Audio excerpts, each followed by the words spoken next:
സ്വരമധുര മലരിലുറയും പുഞ്ചിരിത്തേനുണ്ണ കരള നയനം അലസമുതിരും പൂനിലപ്പാലുണ്ണ എനിക്കാവേശം അതൊരുന്മാദം അഴകേ കുളിരേ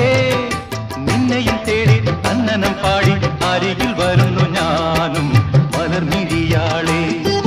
നളദമയന്തി കഥയിലെ അരയന്നം പോലെ കുണുങ്ങി കുണുങ്ങി പോകും പെണ്ണെ പൂമിഴിയാളെ മലർമിഴിയാളെ ഒരു മണിമണ്ഡപത്തിൽ ഒരു ശുഭമുഹൂർത്തത്തിൽ നവയുവ ദമ്പതികൾ ഞാൻ